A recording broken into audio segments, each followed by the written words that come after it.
नीता का परिवार उसकी शादी कराना चाहता है, पर नीता को अपने बॉयफ्रेंड से ही शादी करनी होती है, जिसके लिए परिवार तैयार नहीं होता। इन्हीं सब उलझनों के बीच नीता के पापा उसकी मर्जी के खिलाफ राघव और नीता की शादी करा देते हैं। शादी ਤਾਂ ਤੁਸੀਂ ਮੇਰੀ ਕਰਾ ਦਿੱਤਾ, ਹੁਣ मैं भी देख दिया ए परिवार खुश किवें रहंदा है। अपने गुस्से के चलते नीता शादी के अगले ही दिन से परिवार में सबको उल्टे जवाब देना, किसी की कोई बात ना सुनना और अपने मन मुताबिक रहना शुरू कर देती है, जिससे घर में सबको दिक्कत होती है, लेकिन नीता को कोई कुछ नहीं बोलता। एक दिन सास नीता के पास आती है। बहू की गल, तुसी किवें नाल या किसी गल से नाराज हो? तुहानू मेरी फिक्र करन दी कोई लोड़ नहीं, मैं ठीक हाँ। ऐसा बोल नीता वहां से चली जाती है, पर सास की बात उसके मन में रह जाती है। शादी के अगले दिन से ही मैं सब दे नाल किन्ना औखा बिहेव किता, फिर भी आ मेरे तो इन्ने प्यार नाल गल किवें कर सकदी आ। मां नू नफरत करनी नहीं आउंदी, ऐस करके वो सोचती आ कि एक ना एक दिन तुहाड़ा गुस्सा भी खत्म हो जाऊगा। यह कदे नहीं हो सकता। इससे पहले राघव कुछ बोलता, नीता का मोबाइल बजने लगता है, जिस पर राघव वहां से चला जाता है और नीता फोन पर बात करने लगती है। जिसके बाद अगले दिन से नीता की जैसे ही आत्मा बदल गई हो, वो बिना किसी के बोले घर के सारे काम कर देती है। उसकी ऐसी काया पलट देख राघव और उसकी माँ हैरान रह जाते हैं। बहू तबियत शबियत ता ठीक सी? तबियत छड्डो मां, मैनू लगदा इसदा दिमाग हिल गया। तुसी दोनों की गल करी जांदे हो? मैं ठीक आ ते मेरा दिमाग भी। बस आज रियलाइज हो गया कि मैं अपने गुस्से विच कितना प्यारा परिवार ठुकरा रही सी। नीता की बात सुनकर सब बहुत खुश होते हैं और अब नीता सास की सेवा से लेकर पति की हर बात मानने लगती है, जिसकी वजह से कुछ ही समय में घर की सारी भाग दौड़ उसके हाथों में आ जाती है। उसी के साथ सास और राघव भी हर काम के लिए नीता पर ही डिपेंड हो जाते हैं। नीता, मेरा लैपटॉप किथे आ? बहू मेरी दवाइयां। अब नीता अच्छी पत्नी और सर्वगुण संपन्न बहू बन गई होती है और इसी तरह विश्वास जीतते हुए एक दिन तिजोरी की चाबियां भी उसके हाथ में आ जाती है। ऐ हुई ना गल, हुन आएगा जिंदगी विच स्वाद।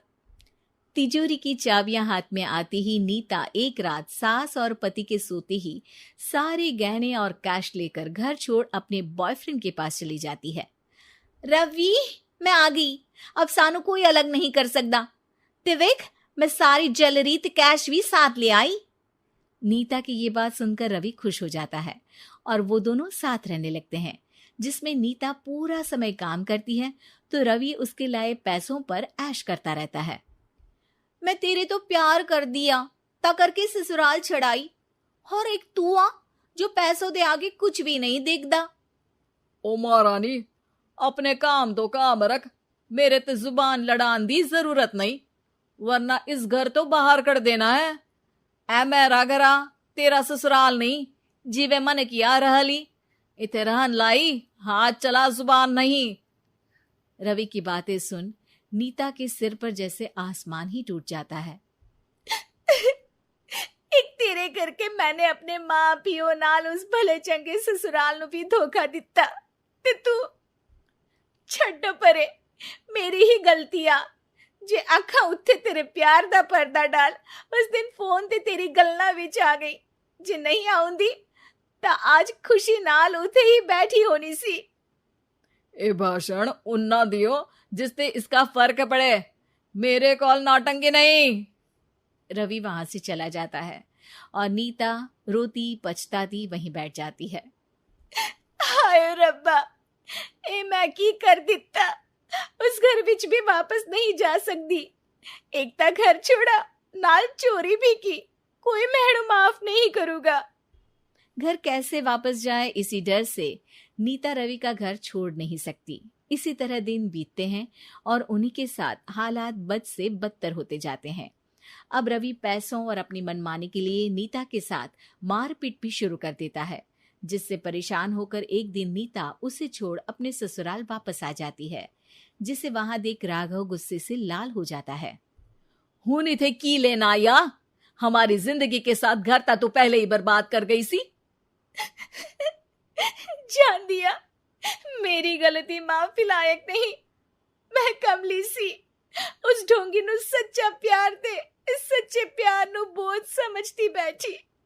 मैनू माफ कर दो। जे मेरी नूर रानी समझ गई आ कि उस तो गलती हुई आ, फिर किस बात का रुसना मनाना। केड़ी नूर रानी? रानी बोलन जोगा इसने केड़े झंडे गाड़ दिए? मां याद कर, तेरे घर विच चोरी कर बहू ते पत्नी सब रिश्ते तोड़ भाग गई सी। और फिर की मानता रहिया, गलती हो गई सी। एक गलती ता रब भी माफ कर देता ते तू और मैं ता सिर्फ इंसान ही आ। माफ कर दे, मैं बोल रही आ ये दोबारा कदी कोई गलती नहीं करेगी। इसदा नहीं ता मेरा ही भरोसा कर ले।